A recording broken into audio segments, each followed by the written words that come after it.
1 मई से 18 से ज्यादा उम्र के लोगों के लिए वैक्सीनेशन शुरू हो रहा है।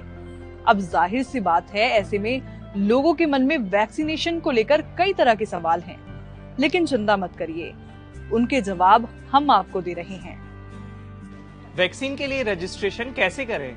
वैक्सीन का रजिस्ट्रेशन आप आरोग्य सेतु ऐप या कोविन पोर्टल पर कर सकते हैं। यहाँ आप अपनी सुविधा से वैक्सीन लगवाने का दिन और समय तय कर सकते हैं। रजिस्ट्रेशन के लिए किन किन डॉक्यूमेंट्स की जरूरत होगी? रजिस्ट्रेशन के लिए एक पासपोर्ट साइज फोटो के साथ कोई भी एक सर्टिफाइड फोटो आईडी प्रूफ जैसे Aadhaar, driving licence, PAN card, voter ID वगैरह की जरूरत होगी। क्या वैक्सीन लगवाने के समय भी फोटो आईडी ले जानी होगी? हाँ, जो आईडी आपने रजिस्ट्रेशन के समय दी थी उसी को साथ ले जाना होगा। वैक्सीन के कितने डोज होंगे और कितने दिनों के अंतर पर इन्हें लेना होगा? दोनों वैक्सीन के 2 डोजेस दिए जाएंगे।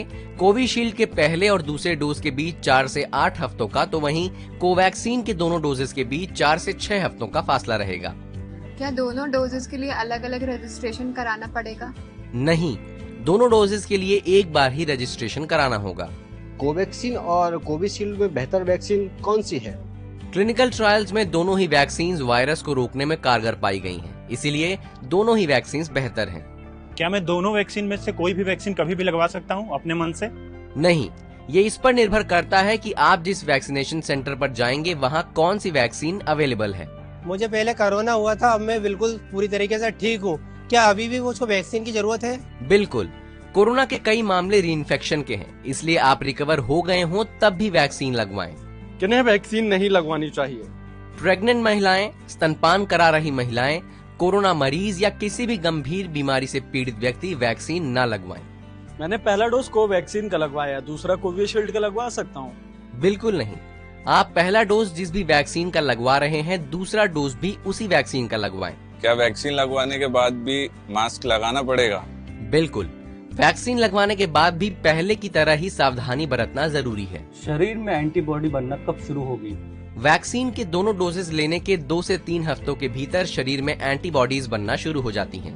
वैक्सीन लगने के बाद किस तरीके के लक्षण दिख सकते हैं? जिस जगह वैक्सीन लगाई गई वहां हल्का दर्द, सिर दर्द, बुखार, चिड़चिड़ापन, चक्कर आना जैसे लक्षण दिख सकते हैं। ऐसा होने पर डॉक्टर की सलाह से दवा ले सकते हैं। क्या वैक्सीन लगाने के बाद भी कोरोना हो सकता है? वैक्सीन कोरोना से बचाव की 100% गारंटी नहीं देती है, लेकिन कोरोना से लड़ने में आपकी शक्ति जरूर बढ़ा देती है। वैक्सीन से पीरियड्स पर कोई असर तो नहीं पड़ेगा?